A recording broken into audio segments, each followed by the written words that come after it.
Okay, so job interviews, especially those first few, can be really nerve-wracking. You know, you spend so much time working on your resume, and then you actually have to go talk about it and convince someone you're a good fit. And you set this really cool guide about interview tips for beginners. Yes. So I thought it'd be fun to kind of go through it together. Absolutely. See what we find. Yeah. So I guess kind of starting at the beginning, it seems like a lot of people think that an interview is all about how you perform on that day. Yeah. But this guide really emphasizes how important the preparation is. Right. That happens before you even get to the interview. Yeah, and that's what I find so interesting is that a lot of folks don't think about that. Yeah, they don't. They just think, okay, I need to show up and be my best self that day. Right. And while that's true, you really have to do all this work beforehand.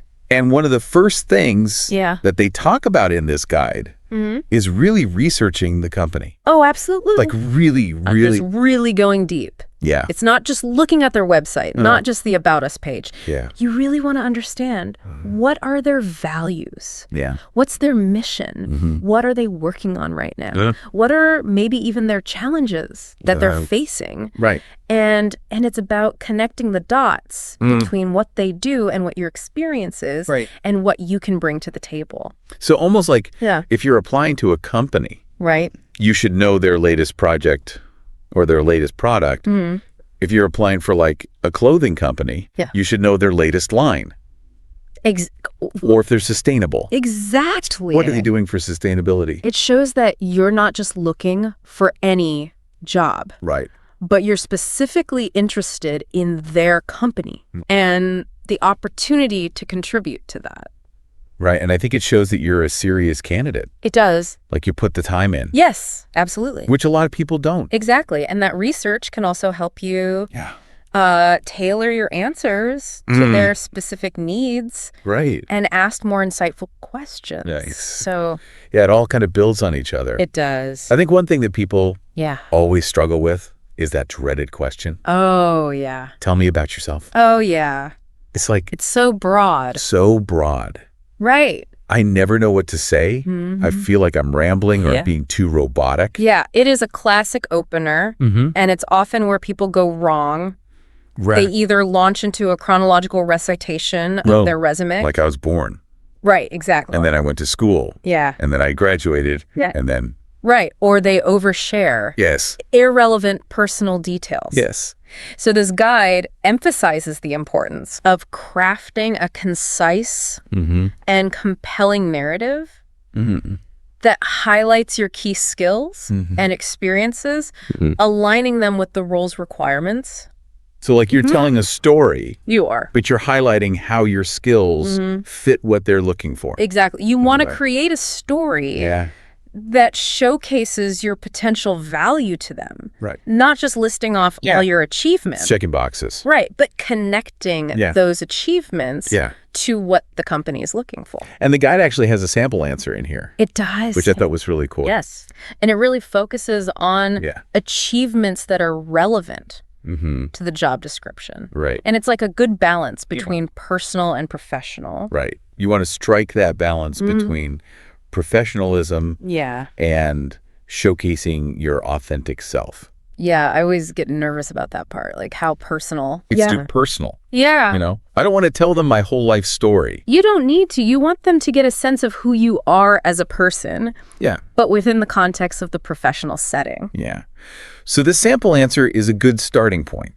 It is. But how do we actually make our skills and our experiences come alive for the interviewer? Yeah, that's where the STAR method. The STAR method comes in. But that kind of sounds... I know it can sound... a little gimmicky to me. It can seem like a formula at first. Right. But trust me. Okay. The STAR method is incredibly effective. Okay. And here's why. Okay. It allows you to structure your responses in a way that's clear, concise, and memorable. Okay. So instead of just saying, I'm a good problem solver, you're providing a concrete example that illustrates your problem-solving skills in action. Yeah. Okay, so walk me through it. Okay. How would I use that? If someone asked me like about my leadership skills. Okay, let's say the interviewer asks, tell me about a time you demonstrated leadership. Right.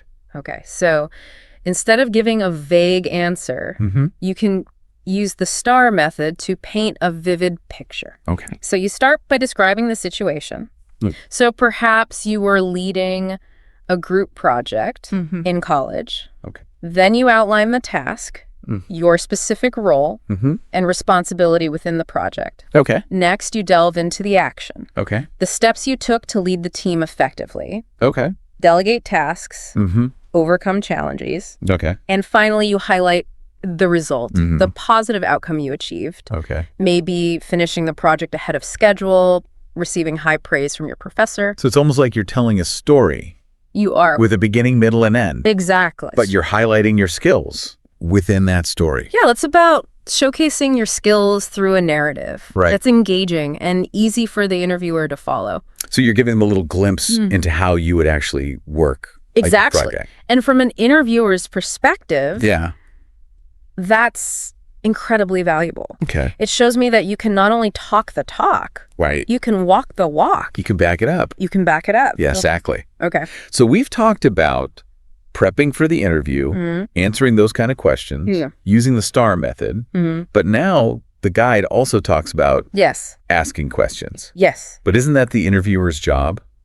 It might seem counterintuitive. Yeah. But asking insightful questions can be just as important as giving great answers. Okay. It shows that you're genuinely interested in the role. Okay. That you've done your research and that you're actively thinking about how you can contribute. So it's not just about asking, like, what are the benefits? No. When do I get vacation?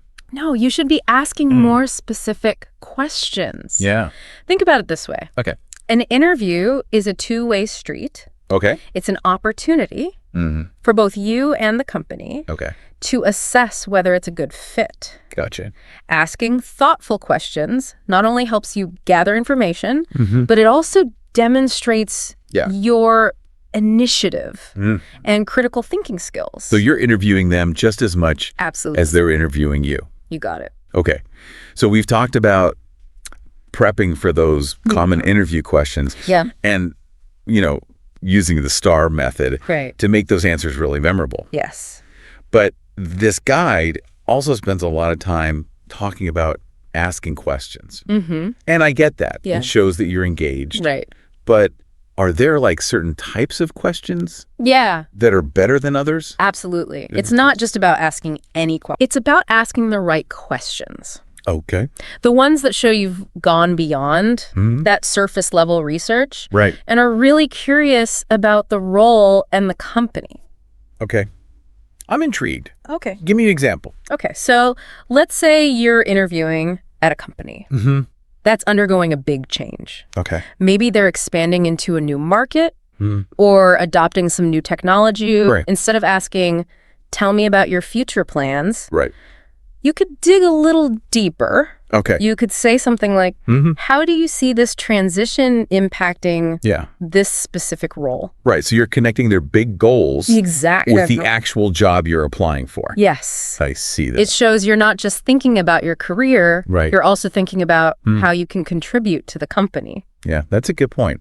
So I never really thought about it that way. Yeah. So do you think it's better to ask questions that show you know about the company? Or questions that show what your aspirations are? That's a good question. I think it's all about finding that balance. Right. You want to show off your research, your understanding of the company. Yeah. But you also want to express genuine curiosity and enthusiasm for the role. So a healthy mix of both. Yes. And remember, an interview is a two-way street. Right. It's a chance for both sides to see if it's a good fit. Okay, so this is really making me think about this whole asking questions thing differently. Yeah. It's not just about filling the silence. Oh. It's another chance to really... It is. It's a chance for you to shift your mindset from being the passive interviewee to being the active participant. Yeah, because I usually go into an interview thinking, like, okay, they're going to ask me questions. Right. I'm going to answer them the best I can. Yeah. But I need to remember that I'm also interviewing them. Absolutely. Okay, so we've got before the interview, like prepping for the interviews. We've got during the interview, asking and answering questions. Yes. Now, what about after the interview? Yes, the post-interview phase. Yeah. Which can be... Oh, it's the worst. I know. The waiting. The waiting is brutal. I hate it. It is. Do you have any advice for getting through that? Well, this guide emphasizes the importance of a thank you note. Really? Yes. People still do that? Oh, I think it's more important than ever. Okay. It's a simple gesture. Yeah. But it goes a long way Okay. in reinforcing your interest and leaving a positive impression. Okay. But is it old-fashioned? I don't think so. Okay. I think in today's world where everything is so digital and communication is so fast and sometimes impersonal, a well-written thank you note really stands out. Okay. I'm convinced. But what should I say in it? So you want to strike a balance between expressing gratitude and reiterating those key strengths. Okay. You can mention something you talked about during the interview, a project that resonated with you, a question they asked that sparked your interest. So really show them that I was listening. Exactly. You were paying attention, Yeah. not just going through the motions. And the guide also says that you can use this as an opportunity to clarify anything or if you forgot to mention something. Yes, absolutely. That's a good point. It's a chance to circle back. Yeah, I like that. So it's not just thanking them. It's continuing that conversation. And reinforcing your candidacy. Okay, so it's like step 2 of the interview process. It is. Okay, so we send the thank you note. We're waiting. Yes. This is the hard part. It is. But the guide also says we should use this time. To self-reflect. Oh, that's interesting. Yeah. Because usually I just try to forget about it. I know it's tempting to just want to distract yourself. Yeah. But it's a good idea. Okay. To think about what went well during the interview, what areas maybe you felt less confident. Okay. Did you stumble over a question? Okay. Could you have given a stronger example? Yeah, that's a good point. For a skill. Yeah, it's tempting to just focus on whether I get the job or not. Right. But even if I don't. Exactly. That feedback is really important. Each interview is a learning experience. Okay. Regardless of the outcome. That's a good way to look at it. Yeah, you're refining your approach. Identifying your strengths and weaknesses. Yeah. And just gaining more confidence. So even if I don't get the job. Right. It's not a failure. No, it's not. It's a learning experience. It is. Okay. I love and it. Remember, every company is different. Right. Some move really quickly. Some take their time. So how long should I wait before I reach out again? That's a good question. Because the waiting is killing me. I know, it's hard. Yeah. The guide suggests waiting at least a week or two before sending a gentle inquiry. Okay. But remember, it's all about the tone. Yeah. You're not demanding an answer. Right. You're simply expressing continued interest. Okay. And checking in on the timeline. So I shouldn't be like, why haven't I heard back? No. Okay. More like, hey, I just wanted to reiterate my enthusiasm and see if there are any updates. God, it's so polite. Yes. But still interested. Exactly. And even if you don't get this job, the skills you've developed throughout this whole process are going to help you in the future. It's like practice makes perfect. It really is. The more you interview, the better you'll get at it. The more comfortable you'll become. And with each experience, you're going to refine your approach, identify your strengths, and ultimately find the perfect fit for you. So we've talked about, prepping for the interview and how to answer those tricky questions and even how to ask good questions ourselves. Right. But then there's this whole other part. Yes. But we haven't talked about yet. Right. The follow-up. Yes, the follow-up. And this guide has a whole section about that. It does. So I wanted to get your take on it. Like, why is that so important?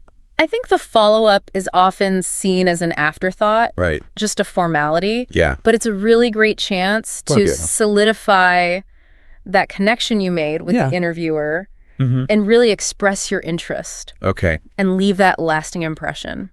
But sometimes I feel like I'm being annoying. Yeah. If I send another email and they haven't gotten back to me. Right. It's like, am I bugging them? It is a delicate balance. Yeah. You don't want to seem pushy or desperate. Yeah.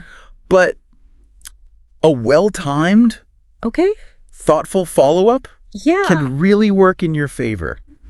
So how do I do that? So according to this guide, the first follow-up should always be a thank you note. Ideally within 24 hours. Of the interview. Okay. But this isn't just a quick thanks for your time. Right. This is a chance to reiterate your strengths. To connect them back to the role and even mention something you talked about during the interview. So it's like another cover letter, but shorter. It's like a mini cover letter. Yeah. But personalized Yeah. and conversational. Okay. Yeah, think of it as a way to remind them why you're a good fit and to reinforce that positive impression. So should I handwrite it or email it? That's a good question. Yeah. While a handwritten note can add a personal touch right. in today's world. An email is usually better. Okay. It's more practical. Right. And it's faster. Makes sense. So you sent your thank you note. Yeah. Now we wait. The waiting? I know. How long should we wait? This guide suggests at least a week or two before sending a gentle inquiry. Okay. But again, it's all about the tone. Right. You don't want to be demanding. Right. You're simply expressing continued interest and checking in. So like, hey, I'm still interested. Exactly. What's the timeline looking like? Yes, just a simple check-in. Okay. And remember, even if you don't get the job, you've gained valuable skills going through this process. That's true. So think of it as an investment in your future. Yeah, I like that. Yeah. This whole deep dive has been really helpful. Oh, good. I'm glad. I feel like I've learned a lot about interviewing. Good. And it's not just about memorizing answers or, putting on a show. Right. It's really about preparation. Yes. And being strategic. Yes. And really showing your enthusiasm. Exactly. So for anyone listening out there who's getting ready for an interview, remember, you got this. Yeah, do. Just prepare. Yes. Be strategic. Be yourself. Be yourself. Let your passion shine through. Yeah. And the right job will come along. It will. Well, this has been another great deep dive. It has. Thank you so much for joining me. Oh, it's been a pleasure. And to everyone listening. Yes. Keep learning. Keep growing. And keep diving deep. Absolutely. Hey, everyone. Ready to take your interview game to the next level? We're talking about those advanced strategies. The ones that really make you shine, We're going beyond the basics today. And, you might think you've got it all figured out. Especially if you've been in the game for a while, right? Yeah, absolutely. But trust me, there's always another level. Always room to grow, right? Exactly.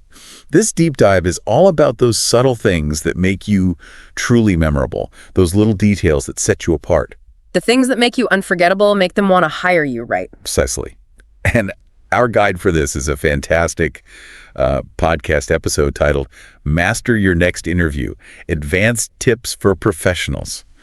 I'm excited to break it down with you. Me too. Yeah. So where do we begin? What's the first step to becoming that unforgettable candidate? Well, you got to start with research. Okay. But not just skimming the company website. Yeah. We're talking deep dive. Per trait. Yeah. You got to go deeper, become like a mini expert on their world. Look at their recent news. Dig into their financial reports. Even check out competitor analysis or what people are saying about them in industry forums.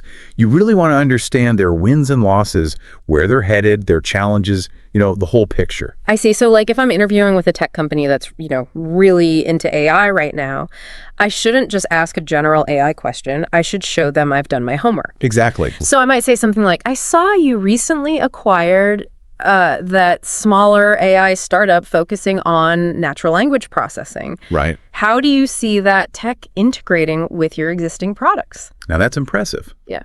You're not just asking a question. You're showing you've gone beyond surface level research and you're thinking strategically about their future. Makes them see you already fitting in. Yeah, right? absolutely. Okay. So we've got the deep research down. We're practically experts on the company. Now, how do we make sure they see our value? Like I've heard about creating a personal value proposition. Yes. But it kind of sounds a little salesy, doesn't it? It's crucial, but you're right. It's not about bragging. Think of it as giving them a concise answer to this unspoken question they have. What problem are you here to solve for us? I get it. So instead of just listing skills, it's about showing how those skills will help them, what I bring to the table. Precisely. You need to connect your strengths directly to their needs. Okay, so like, if I'm a software engineer and they've been struggling with scaling their platform, I could say something like, my expertise in building, high-performance scalable systems using cloud tech can help you tackle those growth challenges and ensure everything runs smoothly as you expand. Perfect. You've shifted the focus from me to how I can solve your problem. Right. They instantly see the benefit. Okay. But how do I back up those claims, those promises in the actual interview? That's where the STAR method comes in. Situation, task, action, result. Right. Yes. But we're going beyond the basics here, showing not just results, but leadership, quantifiable impact, all tailored to the specific industry. Give me an example. Like, let's say I'm a finance professional. Okay. Imagine they ask about your analytical skills. Instead of just describing a project, you could say, as a financial analyst, I was tasked with evaluating a potential merger. I did, in-depth financial modeling, including discounted cash flow analysis and different sensitivity scenarios. My recommendation, based on all that modeling, led to a strategic acquisition, which actually boosted our portfolio value by 15% within the first year. Wow. You see. That's impressive. You haven't just described actions, you've shown expertise with those industry-specific tools. And given them numbers. Right. Quantifiable impact on the bottom line. Okay, so we've got research, our killer PVP, and those star stories ready to go. What else can I do to really drive home that I'm the perfect fit for this specific role and company? It's all about tailoring your responses and asking those really insightful industry-specific questions. Okay, so not generic questions. Right. You need to speak their language, show them you understand their world. Imagine two different scenarios. One, you're at a fast-paced tech startup. And two, you're at a more traditional financial institution. You approach each one differently. Right. So at the startup, I might say, I love agile environments and I'm passionate about innovating, pushing boundaries. But at the financial institution, I'd focus on my risk management experience and regulatory compliance, really highlight stability and attention to detail. Exactly. And your questions should reflect that too. So at the startup, I might ask about their product roadmap and how they prioritize user feedback, right?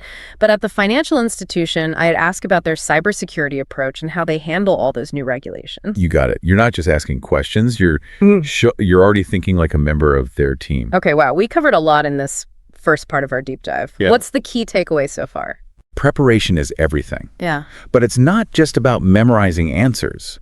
It's about building that knowledge base, crafting your narrative, and tailoring your approach to each company and role. Right. Make them remember you. Exactly. And this is just the beginning. Oh, yeah. We'll be back in part 2 to tackle those tricky in-the-moment scenarios, the unexpected curveballs that interviews can throw at you. Stay tuned. Welcome back to our deep dive.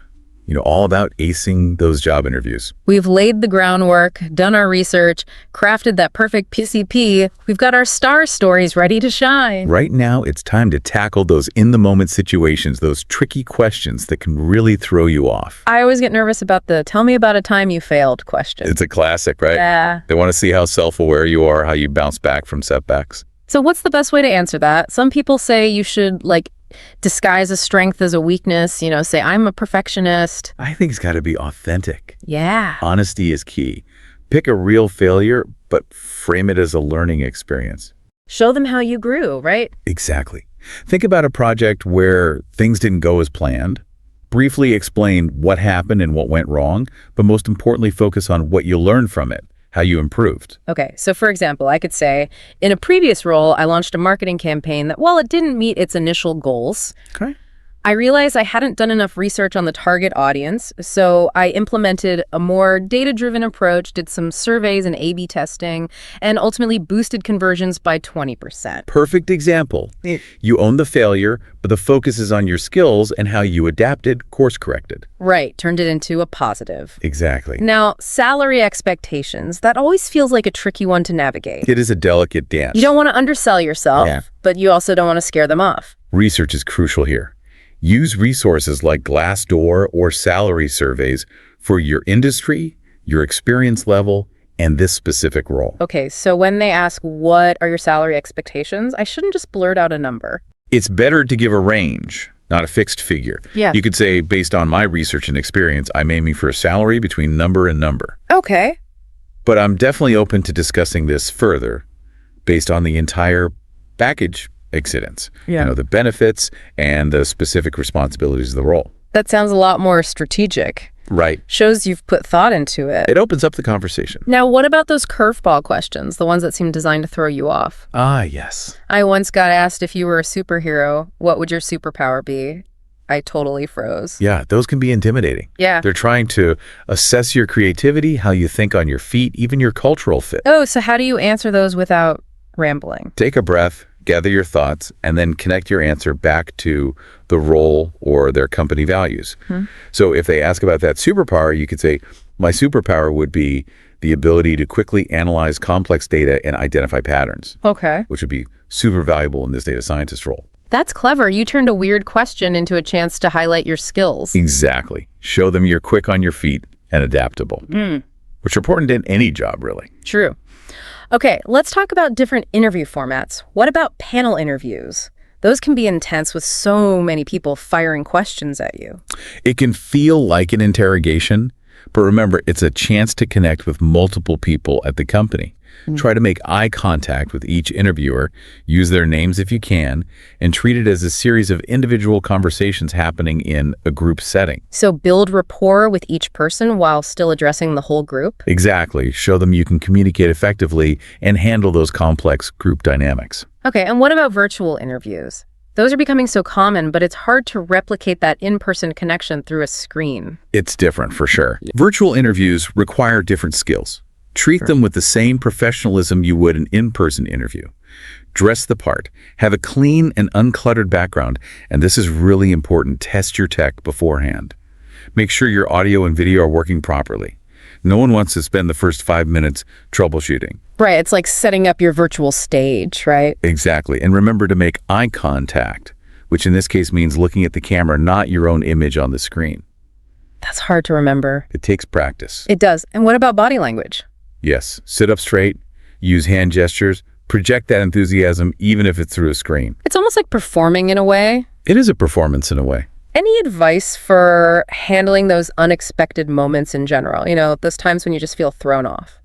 The most important thing is to stay calm and composed. Focus on showing them your problem-solving skills. So even if I don't know the perfect answer right away, it's about showing how I think. Exactly. Show them how you process information, how you think on your feet, how you handle pressure. Those are valuable qualities in any role. It's about being resilient, right? Absolutely. Okay, before we wrap up this part, what's the key takeaway you want our listener to walk away with? Remember, interviews are a two-way street. You're being evaluated, yes, but you're also evaluating them. So don't be afraid to ask thoughtful questions and gather the information you need to decide if this is the right company and the right role for you. Welcome back to our deep dive. You know, all about mastering those job interviews, those advanced tactics. We've covered so much ground already. We've prepped for the interview, handled those tough questions. Right. And now it's time to talk about what happens after you walk out the door. A lot of people think that's it. The interview's over. Yeah. But really, there's still work to do. The post-interview game. Right, exactly. It's just as important if you want to land that dream job. So we talked about thank you notes earlier, but are they really still important? I mean, with everything being so instant these days, you know, emails and texts. Oh, they absolutely matter. A good thank you note isn't just polite, it's strategic. Okay. It's your chance to remind them of your value, the connection you made. Leave that lasting impression right. Exactly. And this is where a lot of people go wrong. They send those generic, cookie-cutter thank yous that don't really stand out. Okay, so how do I make my thank you note stand out? A few things. First, if it was a panel interview, send separate notes to each person. Second, mention something specific from your conversation. Show them you were listening, engaged. Right. Third, reiterate why you're excited about the role and how your skills fit their needs. And finally, keep it concise and professional. Okay, so instead of just saying thanks for your time, I might say something like, Dear interviewer name, thank you again for that insightful conversation about specific topic. I was really interested in learning about specific thing. And as we discussed, my experience and relevant skill would let me hit the ground running and contribute to your team's success right away. I'm really excited about this opportunity and look forward to hearing from you soon. That's great. Personalized, you highlighted your value, and you sound genuinely enthusiastic without overdoing it. Perfect. Okay. Now, follow up. How persistent should I be? I never want to pester anyone, but also don't want to disappear. It's all about finding that balance. You're right. If you haven't heard back after a week or so, maybe 7 to 10 business days, okay, a polite follow-up email is perfectly acceptable. What should that look like? Keep it short, restate your interest, ask about the timeline for a decision, offer to answer any more questions they might have, and most importantly, don't sound desperate or pushy. So I could say something like, Dear interviewer name, hope you're doing well. Just wanted to follow up on my interview for the position on date. Still very interested in the opportunity and would love an update on the hiring process. Happy to provide any additional information you might need. Thanks again for your time and consideration. Perfect. You expressed continued interest without being pushy. Now let's say all our hard work pays off and the offer arrives. Time to negotiate, right? Absolutely. This is crucial, and it's not just about salary. Okay. It's about making sure you're getting a package that reflects your worth, meets your needs. I think a lot of people feel uncomfortable negotiating, especially when they're excited about the job. It's understandable, but remember, it's expected. Yeah. Employers expect you to negotiate. Go into it with a collaborative mindset.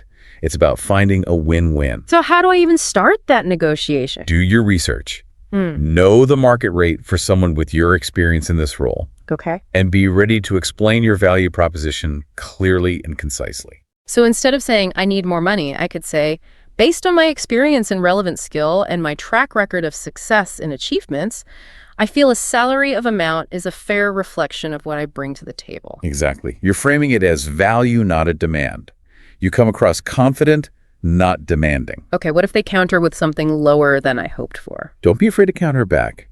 But instead of just focusing on salary, think about the whole package. Benefits, vacation time, professional development, even flexible work arrangements. So I could say, if the salary's a bit low, could we consider an extra week of vacation or a budget for professional development courses? Exactly. You're finding creative solutions that benefit both sides. And what if they're just not budging on something? Then it comes down to your priorities. What matters most to you? Would you take a slightly lower salary for better benefits or a flexible schedule? Make an informed decision based on your needs. All right, let's fast forward. I've negotiated a great offer. I'm thrilled. Anything else I need to do to ensure a smooth transition into this new role? Congrats.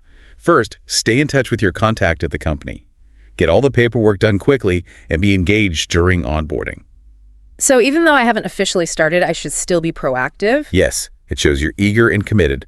Also, use this time to tap into your network. Talk to people who might know the company culture or the industry. Great idea. Get some insider perspectives. Exactly. It's all about gathering information, making connections, and setting yourself up for success from day one. We've covered so much in this deep dive. From prepping before the interview to negotiating the offer, it's clear that acing the interview at this level is a whole process. It is. That's the most important thing you want our listeners to remember. Never stop learning and preparing. No matter how experienced you are, the job market is constantly changing, so stay adaptable, stay curious, always refine your approach. So it's about always improving, always growing. Exactly.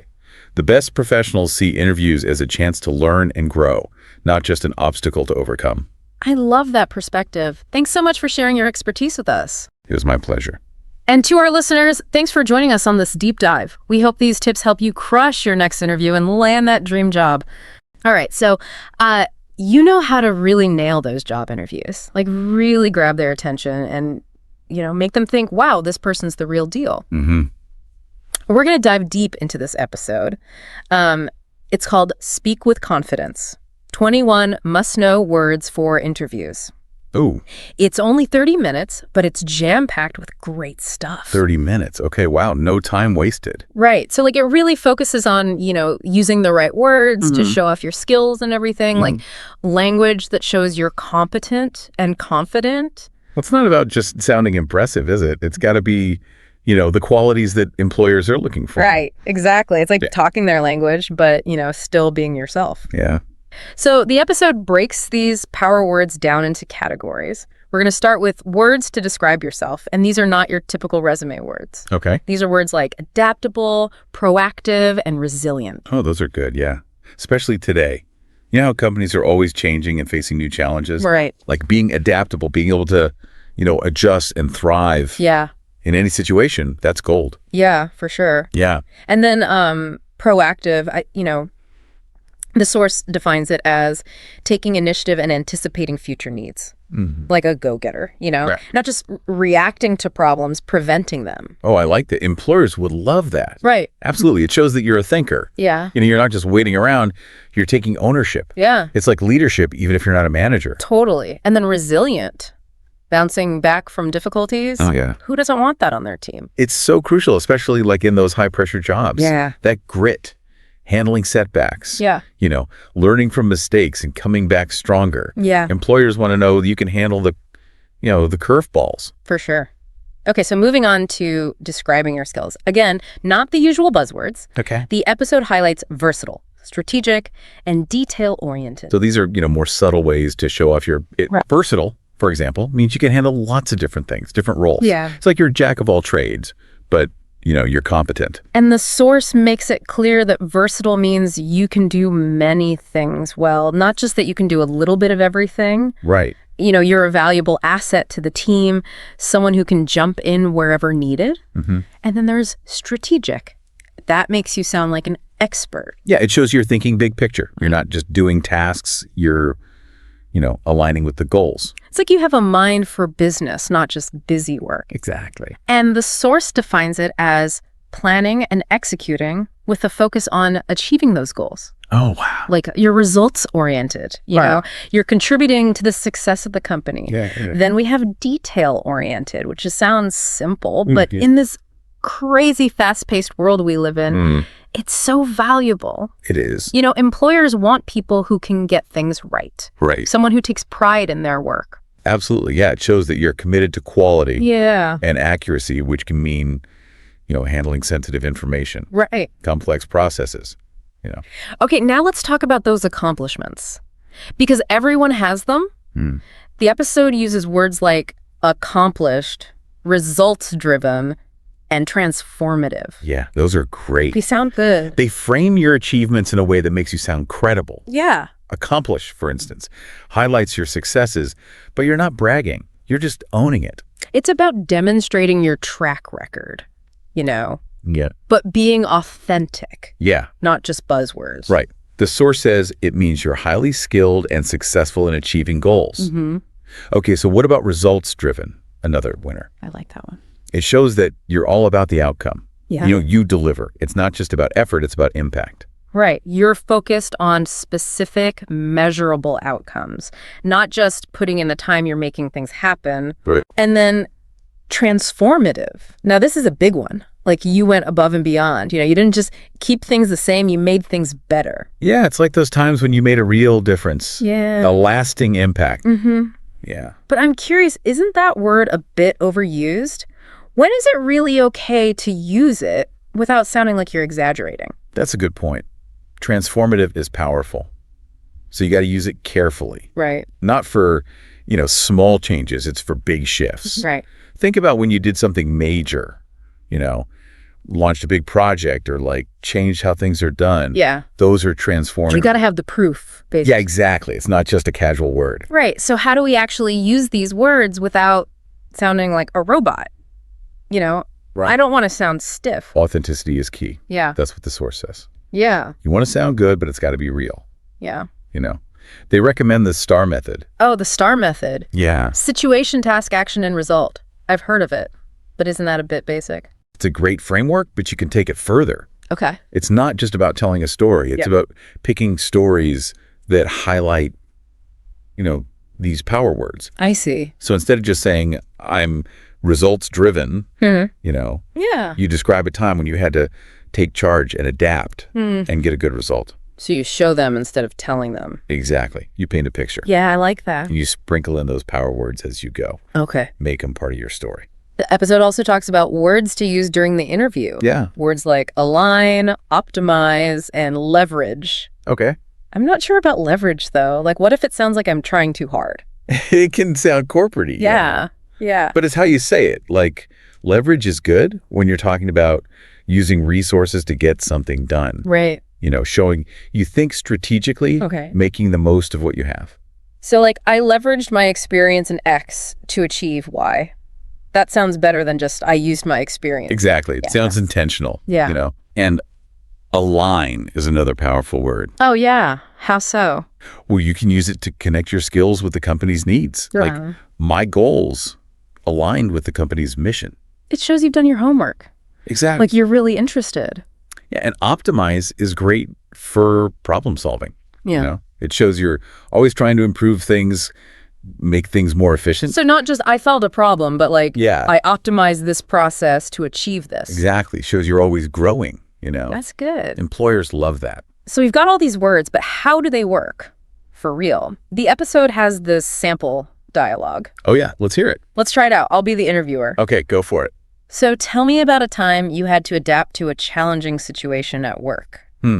Let's see. So in my last job, we had to launch this new product line super fast. Okay. I took on extra work. Yeah. I used my project management skills to keep things moving and make sure we met deadlines. Yeah. We had some problems along the way, but we launched the product and beat our sales goals by 15%. That's amazing. You used those power words so naturally. Well, practice makes perfect. Right, that's what the episode says. Yeah. Yeah. You got to get comfortable with these words so they're just part of how you talk. It's like anything else, the more you do it, the better you get. Yeah. And you'll be more confident. What about different company cultures, though? Like something that works for a startup might not work for, a big company. A more traditional company. Yeah, you got to do your research. Right. Know the company's values, how they talk. Like a company that's all about innovation. They might love words like transformative. And Disruptive, yeah. But a more, conservative company, they might like reliable and efficient. It's about finding that balance. Yeah. Showing your skills, but also fitting in. So it's not just about memorizing words. It's about, using them the right way. It's about being a good communicator. Exactly. And that's a skill you need for your whole career. Right. Not just interviews. It's like you're adapting. Right. But you still want to stand out. Yeah, it's a balance. It is a balance. That's where, knowing yourself comes in. Oh, yeah. Understanding what you're good at and like your values. Yeah. And being able to, explain that to employers. I think that's so important, Sometimes we're so busy trying to impress people. Right. That we forget to just be ourselves. Yeah, exactly. And being genuine is what really matters. Mm-hmm. You can know all the fancy words, but if you're not being real, it shows. It does. So it's like amplifying the best parts of you. Exactly. These power words can help you do that. I like that. Express yourself better. Yeah. More confidently. So we've talked about a lot of different power words, being authentic. We even did a little interview practice. We did. What's the one thing our listeners should remember? I think the main thing is words are powerful. They can change how people see you. Yeah. They can help you get what you want. Right. But it's not about just using big words. Yeah. It's about choosing words that really show who you are and what you can do. So be careful what you say, basically. Be intentional. Yeah. And the good thing is, it's a skill you can learn. Yeah, the more you practice, the better you'll get. And you'll be more confident, not just in interviews, but everywhere, right? Exactly. It's about your whole career. Yeah. It's about taking control, and writing your own story. So to our listener, try these power words out. Yeah. Don't just memorize them. Right. Like really understand them and see how they work for you. And remember, be yourself. Yeah. The best version of yourself. Because when you do that, when you're speaking your truth, that's when amazing things happen. Okay. Until next time, keep on diving deep. Hey, everyone, and welcome to another deep dive, this time into the world of American versus British English. Ooh, that's a good one. Yeah, and we're going to go beyond just the basic, the stereotypical stuff that you always hear about. Right. And really kind of dig into like the subtle, the sneaky little differences that even trip up like advanced English speakers. I know, because I'm one of them. Yeah, like even, people who are like, very, very fluent in both, but there's still some little things that are like, oh, wait a minute. Yeah. So we've got 15 words and phrases. Okay. To guide you through these sort of tricky transatlantic conversations. And trust me, you will be surprised by some of these things. I'm ready to be surprised. Okay, good. So what I think is interesting is that it's not just like vocabulary swaps. It's like it kind of gives you a peek into the history and the culture and even the humor of both countries. Absolutely. Yeah. They really do reflect those deep cultural differences and sometimes even values. Yeah, like almost like a window into like a different mindset. Exactly. So let's jump right in with our first word. It's one that's kind of been popping up a lot lately in both American and British English, but with a slightly different vibe. And that word is bespoke. Bespoke. Yeah. You've probably seen it like in marketing materials and stuff, but how does it actually differ across the pond? Well, in both American and British English, it basically means the same thing, which is custom made, made for a particular customer. Right. But in the U.S., at least, it still kind of has that connotation of something really exclusive associated with like luxury goods and services. So like a bespoke suit or like a bespoke suit, a bespoke car. Right, like a Rolls Royce or something? Exactly. Right. Yeah. So it still signals like luxury prestige and really that attention to detail. It's like it's become a marketing word almost. It has. Yeah. It has. And it's becoming more common. Right. But it still has that sense of like, this is special. Yeah. This is not just off the rack. This is something really unique. Whereas in British English, it's much more commonplace. Interesting. You can use it for anything that's customized, whether it's a wedding dress, kitchen cabinets, you name it. Our source even gives the example. She ordered a bespoke wedding dress from a designer in London. Wow. Yeah. So it doesn't have that luxury kind of vibe to it. Not so much. It's just like, I had this made for me. Yeah. Just for me. Interesting. Okay. So the same word can have these subtle like shades of meaning depending on where you are in the world. Yeah. Which is kind of cool. I like that. It's fascinating, and it makes you realize how much context matters when you're communicating. Yeah, for sure. Okay, let's shift gears a little bit to a word that I think often trips people up. And this is like the classic cue versus line dilemma. Oh, yes, the great transatlantic cue debate. Right.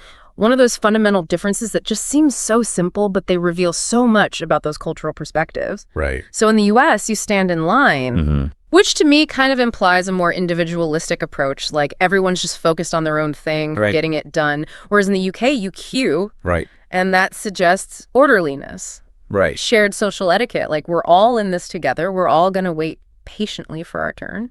And it's almost like a cultural institution in Britain, the concept of queuing. Absolutely. It is. It's deeply ingrained in British society. You queue at the bus stop, you queue at the grocery store. Right. You even queue at the pub. Yeah, you better queue up. Yeah. And there's an unspoken understanding that you wait your turn. It's just part of their social fabric. Yeah. And it makes you wonder, is that reflected in other aspects of British life? Is that that whole like sense of order and politeness and for sure. Yeah. Very interesting. Okay, let's move on to a word that describes a feeling we all know too well, but express it differently. Utter exhaustion. So in American English, we might say exhausted, but our British friends have a wonderfully evocative word for this, and that word is knackered. Knackered. Oh, yeah. I love that word. It's a good one, isn't it? It is. It's so descriptive. It goes beyond just being tired. Yeah. It really conveys that sense of being completely drained, worn out. Right, like you've just hit a wall. You've hit a wall, you're done. Yeah. And while Americans might use exhausted in a similar way, knackered has this playfulness to it. Like almost like they're poking fun at their own fatigue. Right. Which is very British. Yeah, it's a good one. And our source uses the example, I'm absolutely knackered after working a double shift. Oh, yeah. Which I think perfectly captures that. It does. But I'm curious, do you think that playful tone is like a way of downplaying the severity of it? Possibly. Yeah, it could be like a coping mechanism. Right. Like make light of a difficult situation, which, as we've said, is very British. Yeah, very British for sure. Okay, ready for our next word? Hit me. Okay. So this is a word that is a bit of a chameleon. It changes its meaning depending on which side of the pond you're on, and that word is fancy. Fancy, yeah, so in American English, fancy typically means, something elaborate. Right. Or upscale, like a fancy dinner or a fancy hotel. Fancy restaurant, yeah, exactly. Yeah. But in British English, it takes on a whole other meaning. It does. It has like a secret double life. Right. It means to want or to like something. So you might ask a British friend, do you fancy a cuppa? Do you fancy a cuppa? Which means, would you like a cup of tea? Right. So simple question, but a very different meaning. Yeah, I'd say yes to that any day of the week. Exactly. A cuppa. Okay, on to our next word, another one that showcases the British love for expressive language. This one is chuffed. Chuffed. Love it. It's a good one. Yep. Good one. Yep. It expresses a feeling of great delight or satisfaction. Yeah, it goes beyond just being pleased. Right. It's like absolutely thrilled, over the moon, delighted. So it's like pleased on steroids. You could say that, yes, if your British friend says, I'm chuffed to bits about your new job, they're not just happy for you, they're ecstatic. Yeah, they're like really, really happy for you. Really, really happy. Yeah, it's like, I love that it's such a specific word. It is. For that very specific emotion. Yeah, it captures that feeling of pure joy. Yeah, okay, let's talk a little bit about some seasonal vocabulary. When those leaves start changing color, and Americans call it fall. Our British friends call it autumn. Autumn. Right. Yeah. Yeah, I've always found it interesting how those different words evoke different images in my mind. Right. Fall feels more crisp and dynamic, like the leaves are like actively falling. Yeah. Whereas autumn has a more mellow, kind of wistful feel to it. More romantic, maybe. Yeah. Yeah, it's really interesting how these subtle differences in wording can like shape our perceptions of the world around us. Absolutely. It really highlights how language can influence our thoughts and even our emotions. Yeah, for sure. Okay, let's explore how Americans and Brits measure time. Okay. What do you got for me on this one? Well, this is a fun one.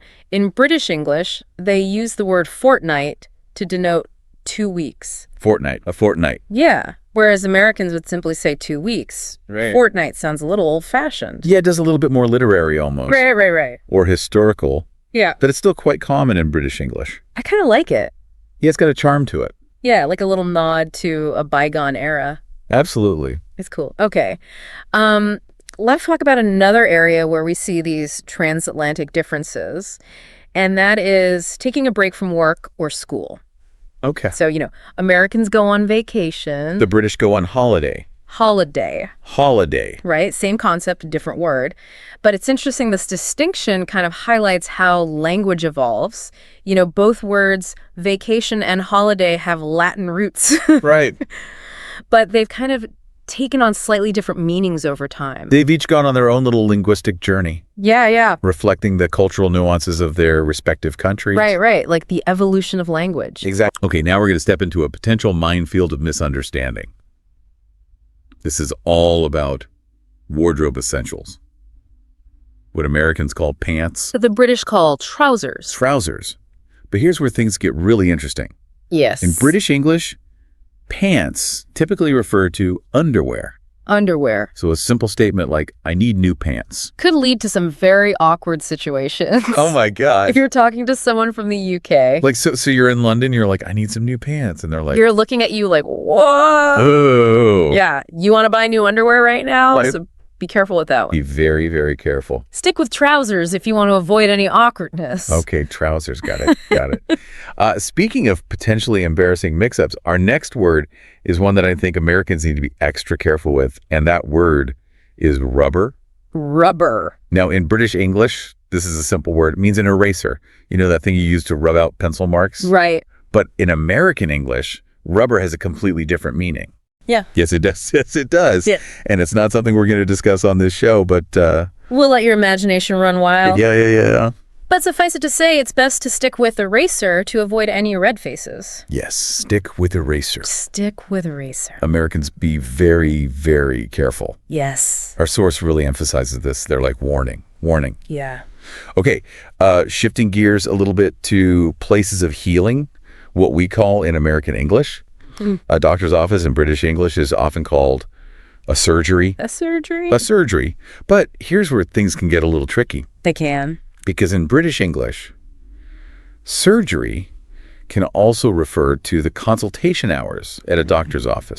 So you might hear someone say, I'm going to the surgery at 9 a.m. for a checkup. Right. And that doesn't necessarily mean they're having a medical procedure. No, it just means they're going to see their doctor. Right. During their consultation time. Got it. So again, context is everything. Yeah. When it comes to language. Right.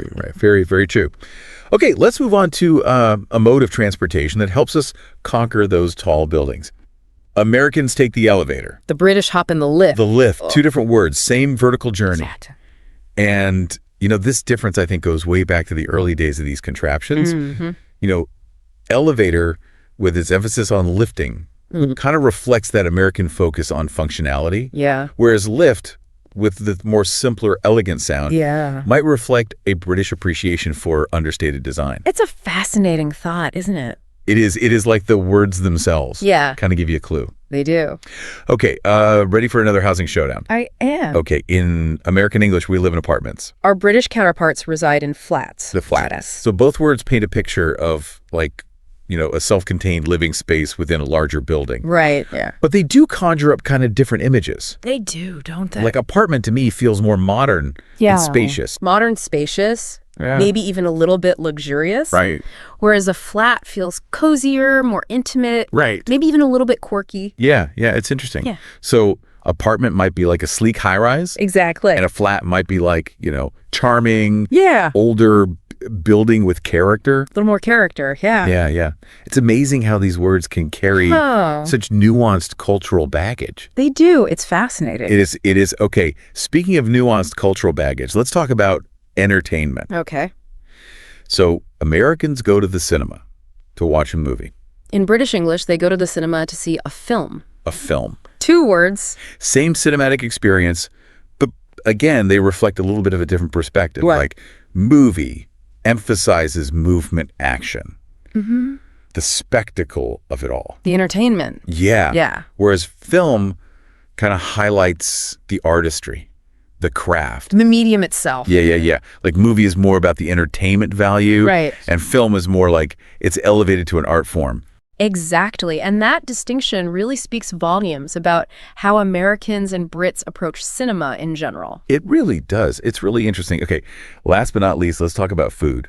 Okay. You know, when we're craving that restaurant meal, yeah, but we don't feel like dining in, right, Americans order takeout. The British go for takeaway. Takeaway. And here's where things can get a little tricky again, because in British English, takeaway can refer to both the food itself and the restaurant that provides it. Yes. So you might hear someone say, let's get Indian takeaway. And that could mean either ordering food or going to an Indian takeaway restaurant. Exactly. So again, context yeah, is everything. You got to pay attention Absolutely. to those subtle cues in British English to make sure you're on the same page. Right. Well, we've covered a lot of ground in this first part of our deep dive, from bespoke suits to knackered Brits. We've explored some really interesting differences between American and British English, uncovering these hidden layers of history, culture, and humor along the way. And I think it's been fascinating to see how those differences can sometimes lead to miscommunication. Absolutely. Or at least a little bit of confusion, but it also makes the learning process all the more interesting. You've done an excellent job of not just identifying these differences, but also analyzing what they reveal about the two cultures. Well, I've had a wonderful guide, but we're not done yet. No, we are not. There are still more linguistic gems to uncover. Yes. So buckle up. Get ready for part 2, where we delve into even more fascinating distinctions, including some surprising transatlantic twists on everyday words and phrases. It's going to be good. It's going to be good. You won't want to miss it. Stay tuned. Welcome back to our deep dive into the wonderfully quirky world of American versus British English. And I think you'll find these next few examples particularly intriguing. Oh, good. We're going to delve into some everyday words and phrases that take on surprisingly different meanings across the Atlantic. Okay, hit me with those linguistic curveballs. Yeah. What's first on our list? Let's start with something we all do every day walk in American English. We use the sidewalk to get from point A to point B. But in British English, they stroll along the pavement. Same concrete path, different terminology. Right. And this seemingly simple distinction actually reveals a lot about cultural perspectives in the U.S. The emphasis is on the side as if it's an addition to the road, almost an afterthought. Right. But in the UK, the pavement is the main focus, the designated space for pedestrians. That's a really interesting observation. It makes you wonder if that difference in terminology reflects a broader difference in how pedestrians are viewed or treated in both countries. It's definitely something to ponder. Okay, let's move on to something that's near and dear to all of us, food, specifically those sweet treats that bring us joy in American English. We indulge in cookies. While our British friends savor biscuits. Now, this is where things can get a bit tricky, because what Americans call biscuits are more like what the British would call scones. Oh, right. Yeah. It's a classic case of a transatlantic word swap. And a potentially confusing one. Especially if you're craving a chewy chocolate chip cookie and end up with a crumbly, buttery scone. Instead, talk about a culinary disappointment. I know, right? A total letdown. Speaking of potential disappointments, let's move on to another food-related distinction that often causes confusion. Snacks when we're feeling peckish and want a quick bite. Americans reach for chips, while the British opt for crisps. And to make things even more interesting, what Americans call French fries, the British call chips. That's a total chip swap. It is, and one that can lead to some amusing misunderstandings, especially when ordering food at a restaurant. Right. Imagine asking for chips in London, expecting a side of fries, only to be served a bag of what you'd call potato chips. Exactly, or vice versa. Oh, man. It's a good reminder that even seemingly simple words can have very different meanings depending on where you are in the world. Yeah, for sure. All right, let's shift gears and talk about something a bit more practical: transportation in American English. We fill up our cars with gas. While in British English, they top up with petrol. Same fuel, Different terminology. And this distinction is particularly important if you're ever driving in a foreign country and need to find a petrol station. Right. You don't want to end up stranded with an empty tank because you used the wrong word. That would not be good. No, not at all. Speaking of transportation, let's talk about those iconic red buses that grace the streets of London. In American English, we'd simply call them buses. But in British English, they're often referred to as coaches. Now, this is where things can get a bit confusing because in American English, a coach typically refers to a long-distance bus or a private bus used for tours or sporting events. Right. Like a tour bus. Exactly.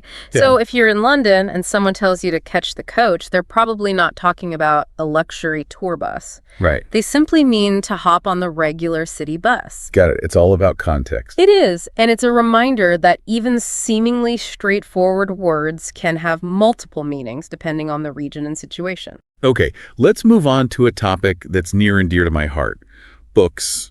When we finish reading a book, Americans typically return it to the library. While in British English, they take it back to the library. It's a subtle difference, but I find it fascinating because it highlights how even simple verbs can vary across regions. And those subtle variations can sometimes reveal underlying cultural nuances. For instance, the American emphasis on returning might suggest a sense of ownership as if the book is being given back to its rightful place. Right. Whereas the British use of taking back might imply a more transactional approach, as if the book is simply being returned to its point of origin. Like almost like we borrowed it and now we're taking it back. Exactly. It's like those different verbs offer a glimpse into the unspoken rules and expectations surrounding books and libraries in both cultures. That's really thought-provoking. Yeah. Okay, let's wrap up this segment with a distinction that's particularly relevant in today's digital age.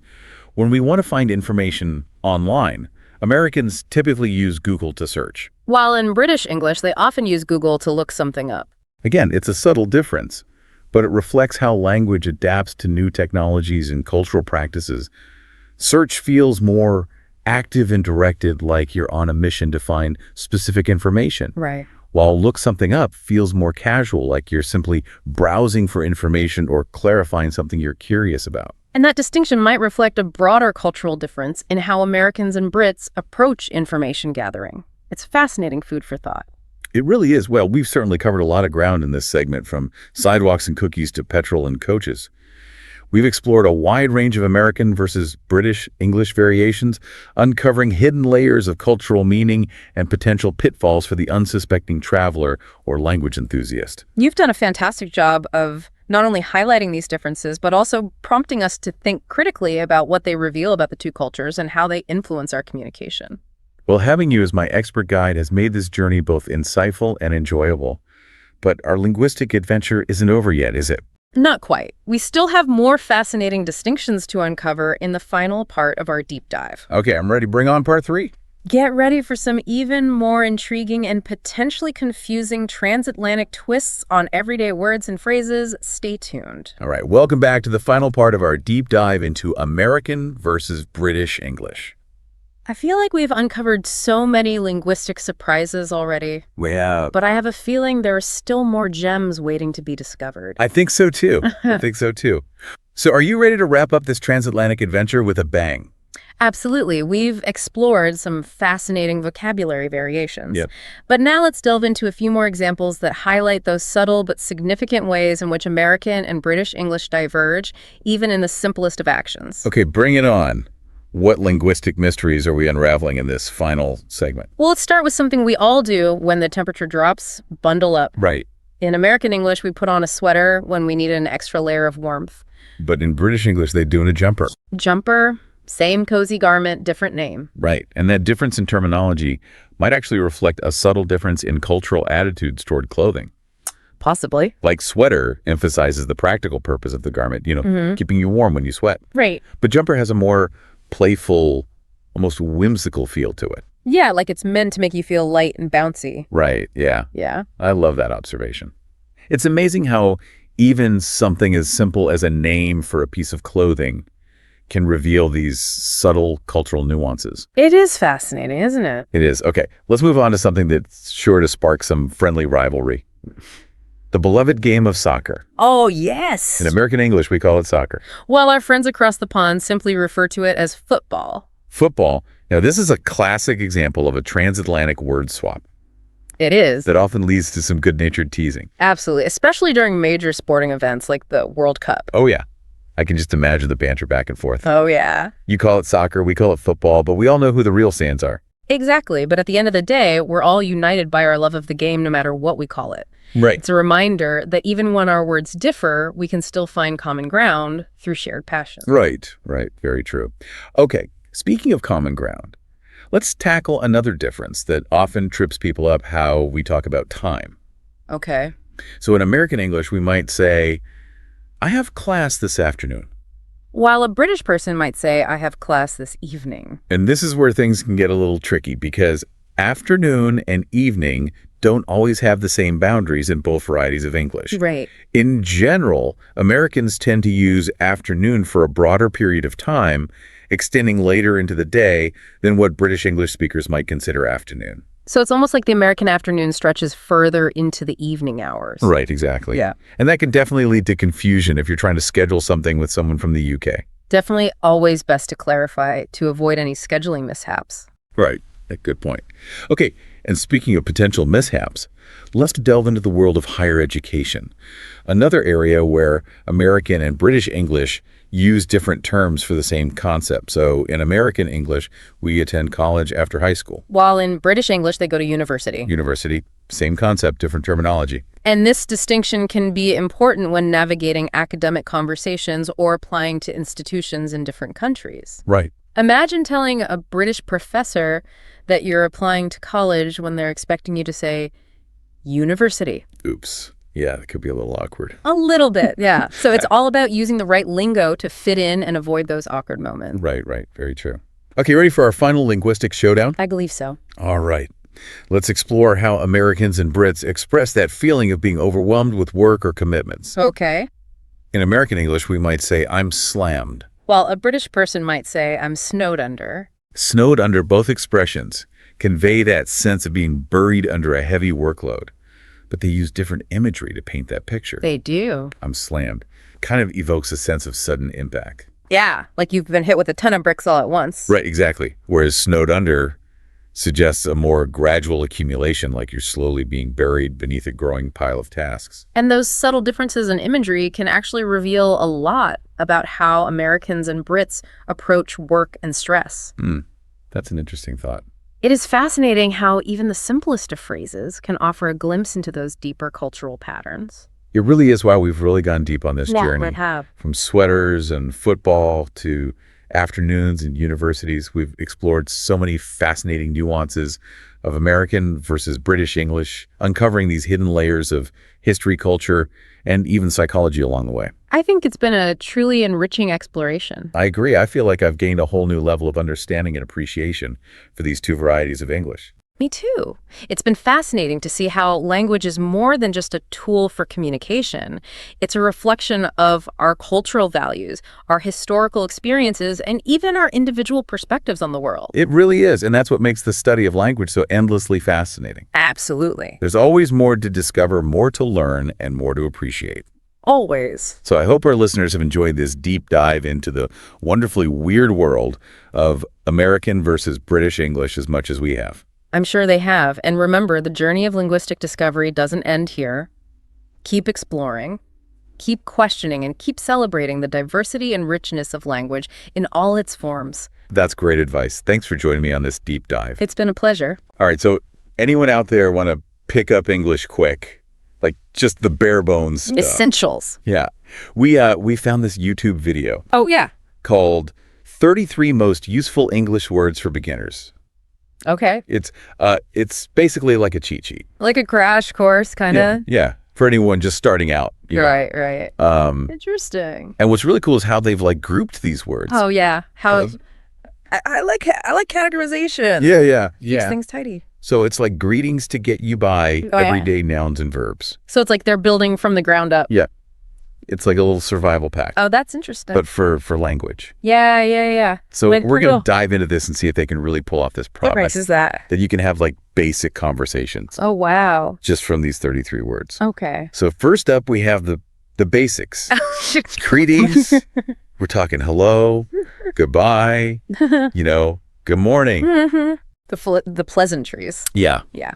And, of course, you can't forget please and thank you. Of course not. You got to be polite. Oh, yeah. It's funny how those are like universal. Like no matter what language. It transcends language. You've got a way to be polite, to acknowledge someone. It's really interesting. It's more than just the words. It really is. You're establishing a connection. A rapport. Yeah. Like a thank you can go a long way. Absolutely. Anywhere in the world. But then the video gets into what they call survival words. Survival words. Yeah, that's interesting. Like imagine you're in a new place. Okay. You don't speak the language. Right. You need help. Okay. So think like yes, no help. Okay, basic. Yeah. Yeah. And even like, where is the bathroom? Oh, yeah. Essential. Essential. I remember being in this market in Morocco. Oh, wow. And it was so crowded. Yeah. I was completely lost. Yeah. And just knowing how to say, where is the bathroom? Yeah. In like their language. Right. Was a lifesaver. Oh, yeah. I bet. Oh, my gosh. It's amazing how those like simple phrases can suddenly feel so crucial. Absolutely. Right. Yeah. But the video doesn't stop there. No, they keep going. They dive into common nouns like food, money, time. I mean, we use these all the time. But are they really the key? That's what I was thinking. To unlocking deeper conversations like they're suggesting? Yeah, because I was thinking like, wouldn't it be more interesting to like start with verbs? Oh. Like to describe actions. Okay. Or even feelings, you know? Yeah, that's a good point. But I think we should give them the benefit of the doubt. Okay. And see where they go with it. Fair enough. Let's hear them out. Okay. All right. So after nouns, they move on to verbs. Okay. Makes sense. Yeah. Eat, drink, go, come. The action. All the actions. Yeah. And what's really cool. Yeah, what's that? Is they emphasize using different tenses. Ah. Like went versus going. Oh, that's a good one. Right. Yeah. That's something a lot of beginners trip up on. Oh, for sure. For sure. Because mastering those verb tenses lets you talk about the past, present, future. Right. Adds a whole new dimension to how you express yourself. It's like time travel. Yeah. But language needs more than just actions. Okay, what else does it mean? Needs some flavor. Needs some spice. Yeah. So that's where adjectives come in, right, according to the video. Okay. Words like good, bad, big, small, all those ways to describe things. Right. And inject some feeling into what you're saying. Inject some emotion. Yes. It is fascinating how just one adjective can completely change the tone of a sentence. I like that. Good is fine. Okay. But saying something is fantastic or terrible. Ooh. Now those words. Now we're talking. They pack a punch. Yeah, yeah. And the video really encourages viewers to explore synonyms like that, to expand their vocabulary. It's like they're saying. What are they saying? Like, don't just tell me it's bad. Right? Tell me how W bad. Exactly. Now, I'm curious. What do you think about their choice of adjectives? Okay. Are those really the most essential ones to learn first? That is a good question. Yeah. While those are certainly common, I wonder if prioritizing adjectives related to emotions might be more impactful.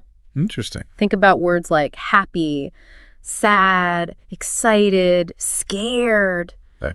Those tap into a deeper level of communication, allowing you to express how you feel and connect with others on a more personal level. Yeah, you're right. Those definitely seem more powerful than big or small. Yeah. You put it that way. For sure. Okay, so we've got nouns, got it, verbs, adjectives. What's missing? What is missing? Questions. Ah, the question mark. Yes. Okay. They're the key to unlocking information. Right. And, you know, like the video suggests having deeper conversations. Okay. You know, what, where, when, why, how. Imagine trying to navigate a new city without those. Yeah, that's a good point. I've been there. Oh, yeah. Not fun. Yeah. But it's more than just getting directions. Right. Those question words are the starting point for learning about anything, right? Yeah. It's how we satisfy our curiosity. Totally. Explore the world around us.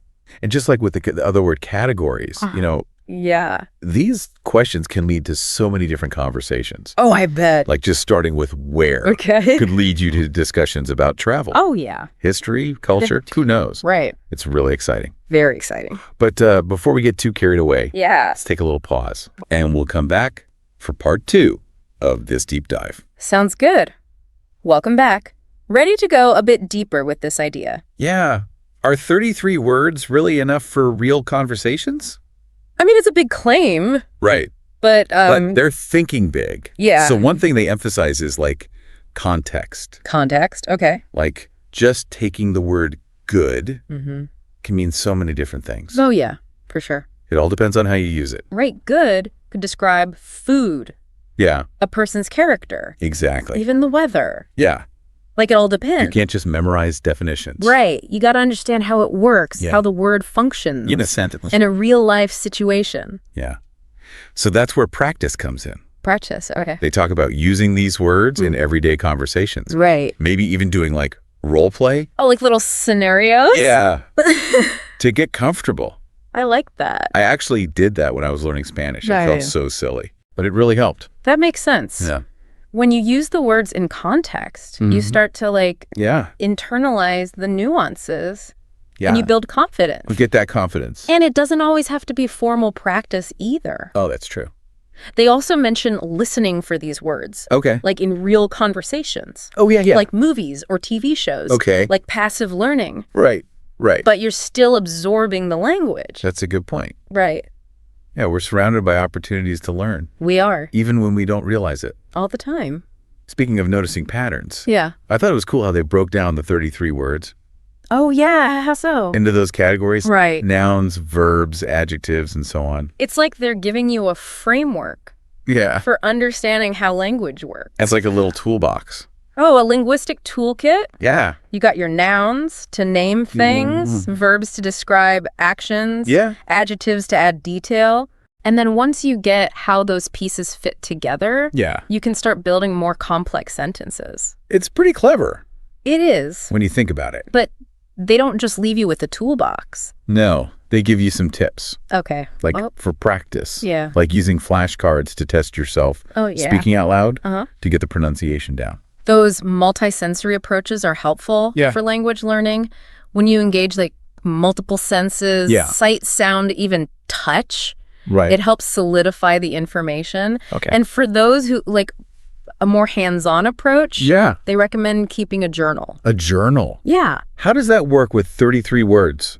Well, the idea is to try to incorporate those words into your entries. Okay. Even if it's just like a few sentences. So you're tracking your progress. Tracking your progress. Getting comfortable. Getting comfortable using the words. And making it more personal. Making the learning process more personal. That's actually a really good idea. It is. Yeah. You take the focus off of just memorizing. Yeah. And it becomes more creative. Right. And I bet seeing yourself use those words correctly day after day would be a huge confidence booster. Absolutely. Confidence is key. It is. For language learning. It's not just about knowing the words. It's about feeling comfortable using them. Right. And that confidence comes from practice, pushing yourself outside your comfort zone and embracing those mistakes. The mistakes along the way. Oh, yeah. I used to get so flustered. Oh, yeah. When I would mess up a word or a phrase. Yeah. But now I just laugh it off. That's good. And keep trying. It's all part of the process. Yeah, it's all part of the learning curve. Every mistake is a learning opportunity. Right. It helps you identify where you need to improve. Yeah. And it gives you a chance to try again. Try again. So don't be afraid to experiment. Make mistakes and have fun with it. But before we get too carried away with all this talk of practice and confidence, let's take a quick break and come back for the final part of our deep dive. Okay, we're back and ready for the final part of our deep dive into these 33 essential words. It's amazing how much we've unpacked, even though it seems like a simple concept. Yeah, when you first look at it, you're like, oh, 33 words. Yeah. But we've gone pretty deep. Yeah. As the video points out, though, this is really just the starting point. Yeah, it's like they've given us the basic tools. A foundation. Yeah. Now it's up to us to build something. To build on that. Yeah. And they give us some suggestions. Oh, they do? For continuing the journey. Yeah, like what? Like watching movies with subtitles. Okay. Listening to music. Yeah. Even reading books. It's all about immersing yourself in the language, finding ways to make it a part of your daily life. Yeah. The more you expose yourself to English, the more natural it'll become. That's true. I remember when I was learning Spanish. Oh, yeah. I started watching telenovelas. Telenovelas. With subtitles. Yeah. They were so cheesy, but right. really helped me kick up everyday phrases. Right, and slang. Yes. And it highlights something the video touches on. What's that? The importance of like paying attention Yeah. to how these words are used in different situations. So it's not just about knowing the definition. Exactly. It's about how they're used. Yeah, yeah. How does good change when you're talking about food? Right. Versus someone's personality? That's a good thought exercise. Right. It forces you to think beyond the basic definition. Consider the nuances of how a word can be used. I like that. Right. Yeah, it's developing a deeper understanding. Deeper understanding. Of how language works. Yeah. And speaking of nuances, okay, I was impressed by how the video encouraged viewers to think about the emotional weight behind certain words. Oh, yeah, like happy and sad. Yeah, not just happy and sad. Yeah. But all those shades of emotion. Like delighted versus content? Yeah, those convey different levels of happiness. Right. Exactly. And being able to express those subtle differences in feeling is a key part of effective communication. Yeah, it lets you connect on a deeper level. Don't just tell me you're happy. Yeah. Tell me what kind of happy you are. Exactly. And that brings us back to what we talked about earlier. What's that? The power of language. Oh, the power of language. To connect us. To connect. To understand each other. To build bridges. Yes. It is remarkable when you think about it. It is. These 33 words, seemingly so simple, can unlock a world of communication. And connection.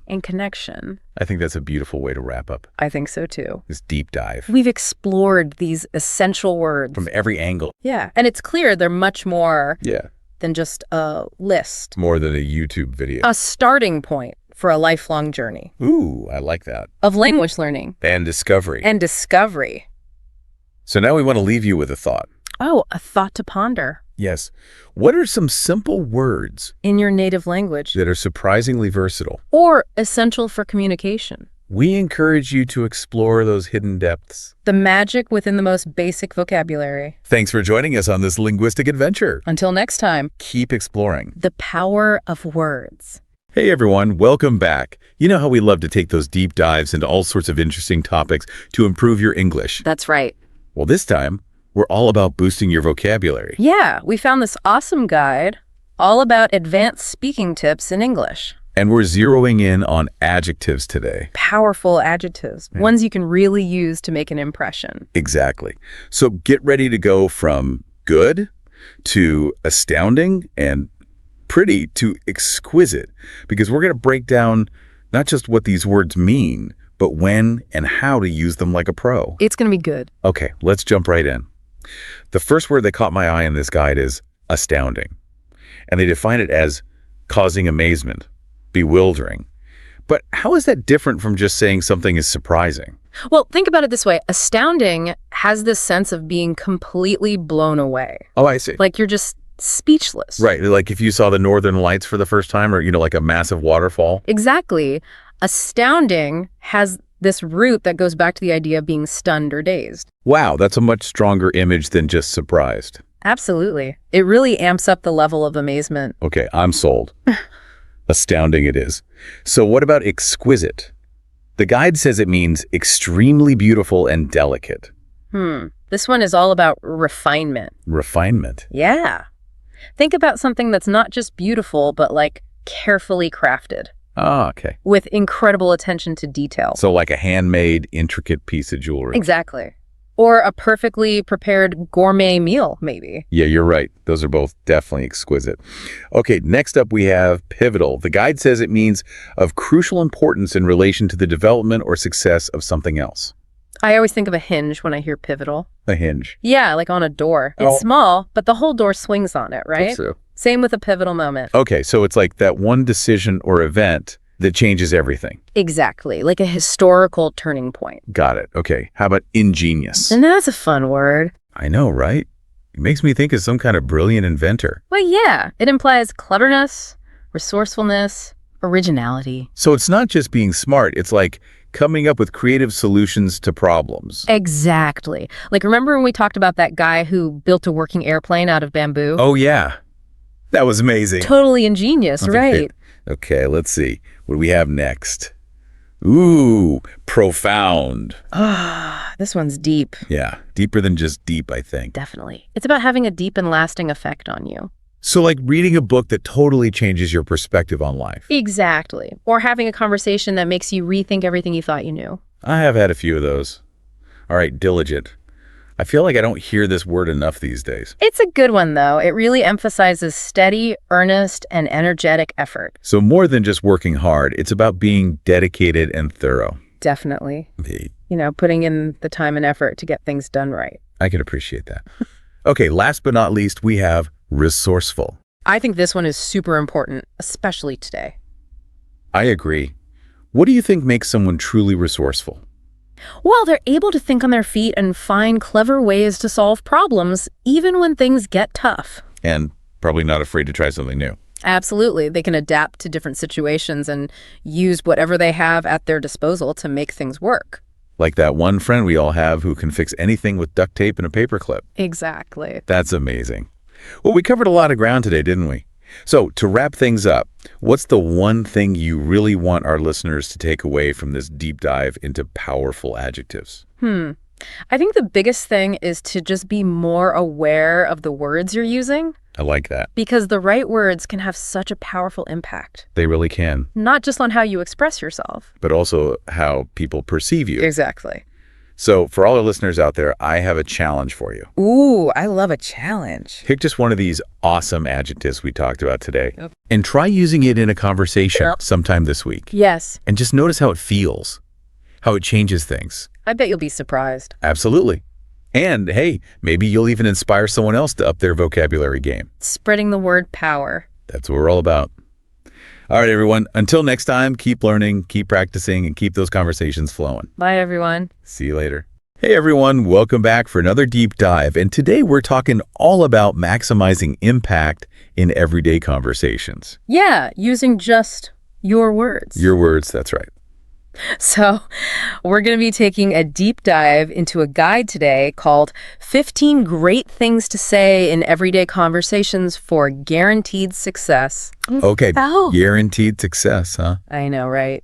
A little bit much. That title, it's a lot. Can we really transform our communication with just a few phrases? Well, that's what we're going to be exploring today, right? Yeah, is this a bunch of BS or is this actually something? Well, the guide focuses on simple positive phrases to build stronger connections, make conversations more enjoyable and productive. I can see how that makes sense. Yeah. But wouldn't that run the risk of sounding insincere? Oh, yeah, for sure. Like we're just reading from a script. Yeah, you don't want to sound robotic or anything. Right. But it's more about the intention behind the words. Okay. Like, think about it. Yeah. When someone asks you, how are you today?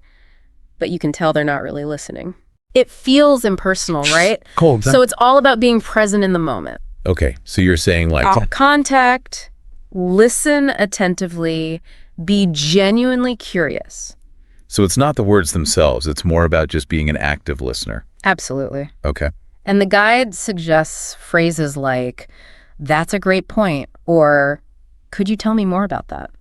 So just acknowledging what someone is saying can go a long way. Yeah, it shows you're not just waiting for your turn to speak, you're actually engaged. It makes them feel heard. Yeah, and that can deepen the connection between people. You know, that actually reminds me of a conversation I had recently with a friend who was telling me about their trip to Italy. Oh, nice. And they mentioned something that just sounded really interesting. Okay. And I just said, could you tell me more about that? Yeah. And it just opened up this whole conversation. And what happened? It was amazing. They just lit up and told me all these incredible details about food, the art, the people they met. It went from like a simple exchange to like this really memorable conversation. That's awesome. Yeah. And I really think that just that one question just like made all the difference. Yeah. So a well-placed question can unlock a treasure trove of information. That's a great way to put it, a treasure trove. Yeah. But I do want to play devil's advocate here for a second. Okay, sure. Couldn't these phrases also be used manipulatively? Yeah, you're... But what if someone is just trying to sound more likable to get something they want? Well, I think most people are pretty good at detecting when someone is being fake. Okay, so authenticity is key here. Right, exactly. All right, so we've talked about active listening, asking engaging questions. Yes. But the guide also talks about validation and appreciation. Things like, I appreciate your help, or I trust your judgment. Yeah, those are good ones. Those convey a deeper level of respect, right? Yeah, like you're acknowledging the other person's expertise. Their autonomy.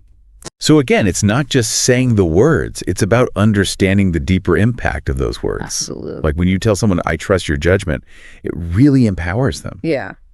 Have you ever been in a situation where someone said that to you? Oh yeah, for sure. What happened? I remember when I was trying to choose between 2 job offers. Oh, wow, yeah. And one of my mentors said those exact words to me, and it really gave me the confidence to make a decision. So simple words can have a profound impact. Totally. But do you ever find it awkward to use these phrases? Oh yeah, all the time. Yeah. And that's where I think practice comes in. Absolutely. It's not about becoming a robot. No. It's about incorporating these phrases into our natural communication style. Right. And I think that's what makes this so fascinating. We're not just learning a set of magic words. Right. We're actually exploring human interaction. Okay, so we've talked about active listening, Yeah. asking engaging questions, expressing validation and appreciation. Seems like we're building a foundation for better conversations. They are. Now, as we move forward, we're going to be getting into empathy and support. And I'm curious to hear if any of these ideas resonate with you so far. Yeah, me too. Have you had any experiences where a simple phrase made a difference in a conversation? You know, that's a great question. And I'm sure our listeners have some stories to share as well, but we'll have to save that for later. So we talked about active listening, asking insightful questions, and expressing validation. But I'm curious about offering empathy and support. Yeah, for sure. And the guide highlights phrases like, I completely understand. That must have been difficult. And I'm proud of you. You know, I can see how those phrases can be really helpful, but I'm also wary of saying, I completely understand. Yeah. When I don't fully grasp what someone is going through. Yeah, I totally get it. It almost feels presumptuous. It's about acknowledging their feelings, even if you can't relate to their specific situation. Okay, so it's more about validating their emotions than claiming to have walked in their shoes. Exactly. I think sometimes we're so afraid of saying the wrong thing that we end up saying nothing at all. Yeah, and silence can sometimes be interpreted as indifference. Right. Even a simple phrase like, I'm here for you, can be incredibly powerful. You know, that phrase reminds me of a time when I was going through a really tough breakup, and a friend of mine just sat with me and listened patiently. Oh, wow. And at one point she just said, I'm here for you. And how did that make you feel? You know, it was so simple, but it meant the world to me. It's a reminder that you're not alone in your struggles. Exactly. Well, you know what's interesting is that empathy actually has a neurological basis. Really? Yeah. So you're telling me that empathy isn't just a feeling? No. It's an actual phenomenon. Yeah, our brains actually mirror the emotions that we see. So when we see someone experiencing an emotion, our brains are kind of experiencing that same emotion. On a neurological level, yeah. That's fascinating. And that's why expressions of empathy can be so powerful in building trust. So we're literally on the same wavelength. Yeah, you could say that. Now I'm wondering, can we train ourselves to become more empathetic? You know, research suggests that we can. Wow. So by using these phrases, we're not just improving our communication, but actually rewiring our brains? It's a win-win. And now that I think about it, the title of this guide, Guaranteed Success, still feels strong, but I can see how using these phrases consistently can lead to more positive outcomes. Well, the success isn't about getting what you want from every conversation. Right. It's about having healthier relationships and becoming a better communicator. Well, the guide also talks about compliments and encouragement. Oh, yeah. Phrases like, you're really good at that, you handled that really well, you've made a lot of progress. Those are great examples, but just like we talked about earlier, authenticity is key. You want to be genuine in your praise. No backhanded compliments No. or forced compliments. Yeah, and you also want to tailor the compliment to the person you're talking to. That's a good point. Some people don't like to be praised publicly. They might find it embarrassing. So it's all about reading the room. I'm thinking about the phrase, you've made a lot of progress. That one seems really effective when someone's working hard to improve. It acknowledges their effort and encourages them to keep going. Exactly like when you were first learning to play the piano. Oh, yeah. Wait, you play the piano? I dabble. I'm certainly no concert pianist, But you remember struggling with a difficult piece. Yeah, and my teacher said to me, "You've made a lot of progress." Yeah. It kept me motivated to keep practicing. So it's those little moments that can make a big difference. Right. Whether it's learning a new skill, navigating a personal challenge, or just getting through a tough day. So communication isn't just about conveying information. No. It's also about building connections, fostering trust, and inspiring each other. Exactly. So the 15 phrases for guaranteed success might not guarantee success, but it highlights how small changes in our communication can have a big impact. Absolutely. So we've talked about active listening, empathy, compliments. We have. But there's one last piece of the puzzle I want to discuss, and that's practice. Yeah, practice is essential, just like any skill. We're not going to magically become master conversationalists overnight. No, it takes time and effort. So it's about incorporating these phrases into our daily lives. Yeah, what if you picked 1 or 2 phrases from the guide each week? I love that idea. And just focus on using them. It's like a little experiment. It is. And who knows, maybe by the end of this deep dive, our listeners will have their own set of phrases that they like to use. That would be great, because ultimately the goal is to use language in a way that feels authentic to you. So what are some of the phrases that you personally find most effective? Well, I'm a naturally curious person, so I often find myself using phrases like, like I was saying, I'm a naturally curious person. Right. So I often find myself using phrases like, "Tell me more about that," or "That's really interesting, could you elaborate?" I like those. It helps me stay engaged and learn more about the other person. And it shows that you're genuinely interested in what they have to say. Exactly. So it's like we're not just talking at each other. We're actually having a dialogue. We're building that connection. I love it. And I think that's what makes communication so fascinating. It's complex. It's this dance between listening, speaking, understanding, and responding. It's more than just words. It's about creating a space where both people feel comfortable and respected.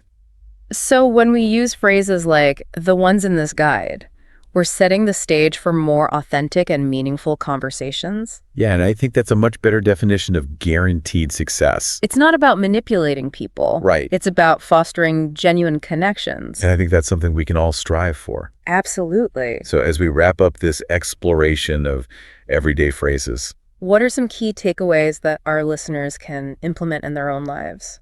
well, I think one of the biggest takeaways is that we all have the power to make a positive impact through our words. I agree with that. It's not about being a perfect communicator. Yeah. It's about being mindful and present in our interactions. And being willing to practice. Exactly. And remember, this deep dive is just the beginning. It is. The real learning happens when we start putting these ideas into practice. And I have a feeling that if we all make a conscious effort to use our words more thoughtfully, we can create a ripple effect of positivity. And that's something worth striving for. Absolutely. Well, that's all the time we have for today. Thanks for joining us. And until next time, keep those conversations flowing and those connections strong. Hey, everyone. If you're here with us today, you're probably wanting to sound more fluent in English. And you know what? You're in the right place. Today, we're doing a deep dive on phrasal verbs. Oh, yeah. Those tricky but oh so important parts of the language. Absolutely. They can be confusing. But they're what really make you sound more natural. Exactly. And we're focusing on this awesome YouTube video script. It's called "I Use These 23 Phrasal Verbs Every Day. You Can Too." From the channel Learn English with Confidence. They've got some great tips in there. Yeah, so our mission is to go through and pick out the most useful ones, the ones that will really help you sound more fluent. And we'll talk about those little nuances, like, how they're used and the different ways their meanings can change. Right, so let's get into it. What is it about phrasal verbs that makes them so powerful? Well, the thing that gets me is how they can take a simple verb. Yeah, like look. Exactly. And then, bam, you add a preposition like after. And suddenly it means to take care of someone. It's not just looking anymore. Yeah. In the video, they use the example of look after compared to just plain look. It's such a good example, right? Because look is just seeing something. But look after is all about responsibility and care. And the script breaks these phrasal verbs down into different situations we find ourselves in every day. Mornings, work, socializing, you name it. So practical. I love that. So starting with those morning routines. We all have them. The script mentions phrasal verbs like wake up, get up, freshen up, and even just put on. Okay, those seem pretty basic, right? Yeah, at first glance, but I feel like there's always more to discover with phrasal verbs. Always. What are some of the things we might miss about these seemingly simple phrasal verbs? Even with ones that seem super simple, like wake up and get up. Yeah. There are these subtle distinctions that are so important. Okay, so the script defines wake up as like the actual moment you become conscious. Exactly. But get up implies the action of getting out of bed. Right. You could wake up at 7 a.m., but not actually get up until 7:30. I see what you mean. The difference between being awake and taking action. You got it. Hitting that snooze button. Classic. That's you being awake, but not up yet. So true. All right, so moving on to phrasal verbs we use at work or for school. Another big part of life. The script lists, log in, catch up, work on, call off, and put off. These are definitely the ones we see in emails and messages all the time. Yeah, and some of them are definitely my personal favorites, put off being at the top of the list. I think we all put off things more than we'd like to admit. It's so tempting sometimes. The script actually says, don't put off your homework, finish it today. Sage advice. But it is interesting how language, reflects these very human tendencies. Procrastination is a universal struggle. It really is. But, another phrasal verb from this list that I find particularly interesting is work on. Oh, tell me about it. It's not just about being at work, Nope, it's more than that. It's about actively improving something. Right, like a project or even yourself, right? You're working towards something. Yeah. Exactly. I'm working on a new project. It implies effort and progress. Exactly. And then catch up, another interesting one. Oh, catch up is so versatile. One phrasal verb, but it can have so many meanings. Like you can catch up on emails. Catch up with a friend. It really depends on the situation. But that makes it all the more useful for daily conversations. Absolutely. It highlights how flexible phrasal verbs can be. Okay, so we've done mornings, we've done work, but now let's get to the fun part, socializing. Yes, my favorite part. The script highlights some really common ones here, like hang out, catch up with, again, come over, and make up. Such good ones. Those are the ones you hear all the time. Definitely. And I think for English learners, it's important to understand those nuances, like when is it okay to use them and when is it maybe a little too casual. So true. And I think with hang out. Yeah, that's a good one to start with. It's super common, right? But it's interesting to think about how it became so common. Like, where did it even come from? It seems like it emerged, not that long ago, like mid-20th century. Wow, so relatively recent in the grand scheme of things. Exactly. And it's important to remember that it's super informal, so you probably wouldn't use it in a formal setting. Yeah, good point. You wouldn't hang out with your boss. Probably not, unless you're really good friends. So how does that inform how we approach learning phrasal verbs? Yeah. Thinking about when and where they're appropriate to use. Well, I think it's all about context, Yeah, context is key. And paying attention to the way native speakers use them. Exactly, like in movies, TV shows, even music. It's like language is constantly adapting, reflecting our culture. Yeah, you could say language hangs out with the times. That's a great way to put it. So moving on to another social phrasal verb. Okay. Come over. Are there any potential misinterpretations with this one?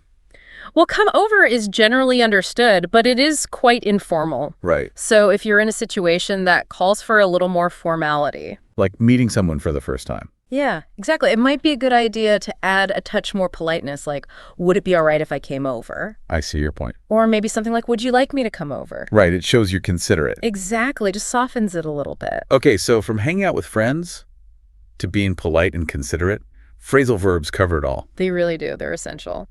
All right, moving on to the not so fun but very important part of life, chores and errands. Oh, yeah, the things we all gotta do. The script highlights some key phrasal verbs here, like clean up, pick up, drop off, and run out of. The everyday essentials. We use these all the time without even realizing it, right? Absolutely. It's like second nature. And yet, even though we use them all the time, sometimes I still get tripped up, like pick up and drop off. Oh, yeah. Those can be tricky. I'm curious, is there like a foolproof way to remember which is which? Well, think about the direction of the action. With pick up, you're taking something. Ah, like picking up groceries. Exactly. But with drop off, you're leaving something somewhere. So dropping off dry cleaning. You got it.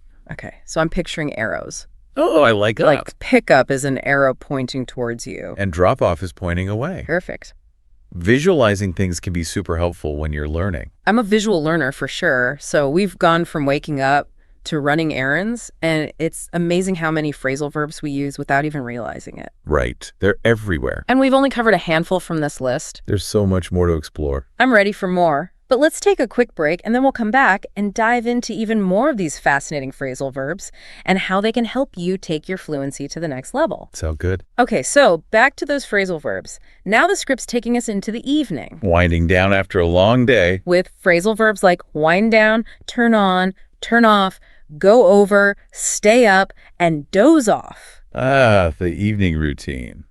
It's interesting how these phrasal verbs, reflect that shift in energy. From busy to relaxed. Exactly, like that feeling of slowing down. And speaking of, staying up. Oh, are we talking about staying up late? That's definitely one of my weaknesses. I can relate. Especially when I get lost in a good book. Or, scrolling on your phone. Guilty as charged.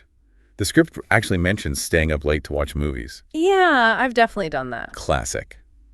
It's that temptation to just keep going, even when you know you should be sleeping. But I think wind down is such a good one to focus on these days. It is.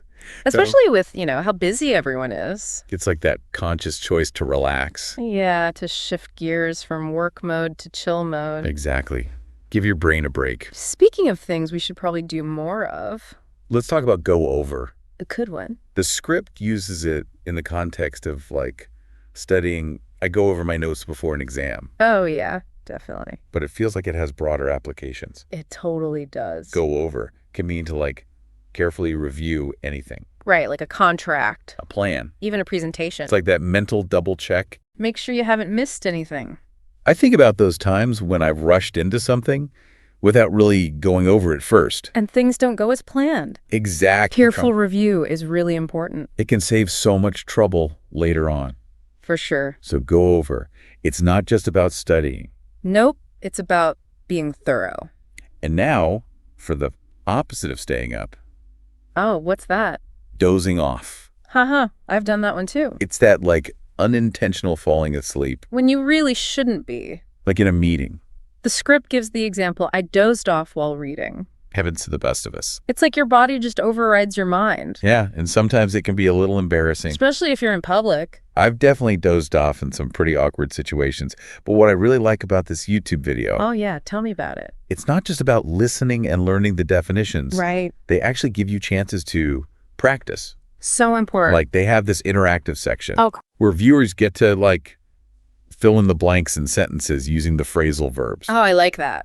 I need to blank my homework before class tomorrow. Makes you think. Or, we've blank of coffee, let's buy more. That's clever. Yeah, it's super engaging, and it helps you actually apply what you've learned. Hands-on learning, it's the best. And then they take it even a step further. Oh, wow. They challenge viewers to write a short story. Oh, that's awesome. Using at least 3 of the phrasal verbs. That's so creative. Yeah, it's about taking those individual pieces of language and building something with them. So it's not just memorizing. Exactly. It's about actually integrating them into your vocabulary. And making them your own.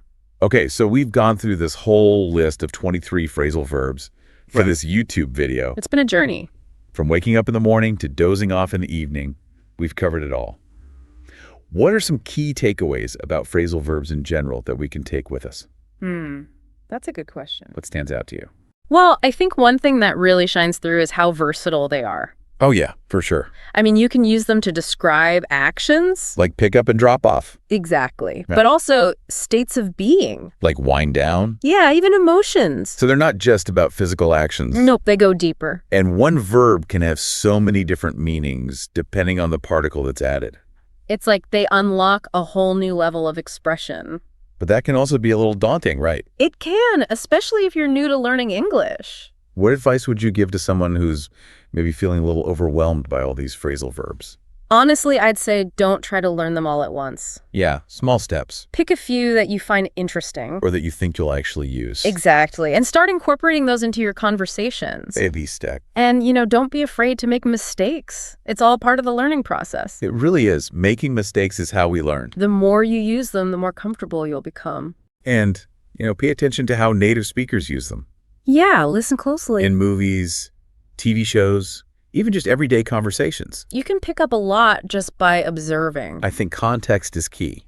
Absolutely. Sometimes the same phrasal verb can have a slightly different meaning depending on the situation. That's the beauty of language. It's so nuanced.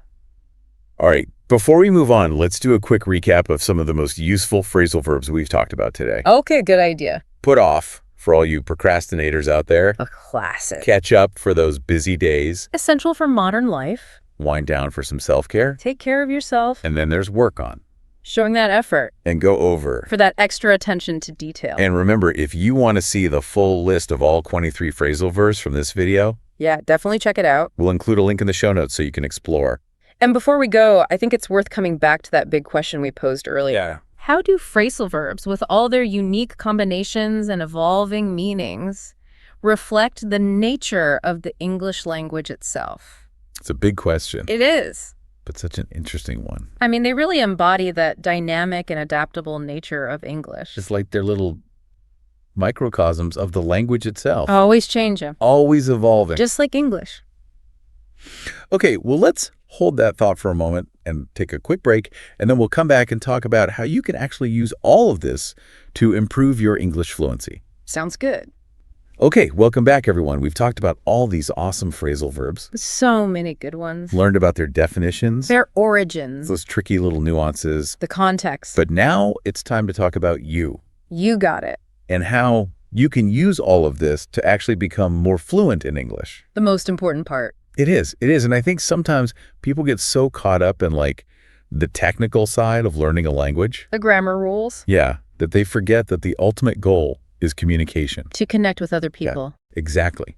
Fluency isn't about memorizing endless rules. It's about expressing yourself. And feeling confident doing it. And phrasal verbs can help you do that. They can. Think of them like, I don't know, like the spices in a recipe. Oh, I like that. They add that extra flavor. That theorizing. That makes your speech sound more natural and authentic. Not so bland. Instead of saying, I cleaned my room. Right. You can say, I cleaned up my room. Much better. It's a subtle difference. But it makes a big impact. It does. It makes you sound more like a native speaker. More comfortable. But, you know, let's be real for a second. Learning phrasal verbs can be a little overwhelming. It can. There are so many. And they can be tricky. What advice would you give to someone who's, feeling a bit lost with phrasal verbs? Honestly, be patient. Yeah, patience is key. Don't try to learn everything at once. That's a recipe for disaster. It is. Start with a few that you like. That you think you'll use. And gradually incorporate those into your conversations. Baby Exactly. Don't be afraid to make mistakes. Oh, mistakes are your friends. They are. They help us learn. The more you use them, the more natural they'll become. And, one of the best ways to learn is to just pay attention to how native speakers use them. Yeah, be observant. Watch movies, listen to podcasts, eavesdrop on conversations. Maybe not eavesdrop, but you get the idea. You know what I mean? Just immerse yourself in the language. Absorb it. And speaking of nuances, I think it's time to come back to that thought-provoking question we left everyone with. Oh, yes, the big one. How do phrasal verbs, with all their unique combinations and constantly changing meanings, reflect the nature of the English language itself? It's a question that really gets you thinking. It does. What do you think? Well, I think phrasal verbs really embody that dynamic, adaptable nature of English. Yeah, they're always evolving. Just like the language itself. It's like they're these little snapshots of how English works. Always changing, always growing. And they encourage us to be playful with language. To experiment. To not be afraid to try new things. And to embrace the beauty of imperfection. So next time you're feeling stuck or you want to add a little bit of flair to your English, remember those phrasal verbs? They're your secret weapon. They can really help you unlock a new level of fluency and expression. Have fun with them. Exactly. And that's it for today's deep dive on phrasal verbs. Hope you learned something new. We did. We always do. That's the beauty of language. There's always something more to discover. Absolutely. Thanks for joining us, and we'll catch you on the next deep dive. See you then.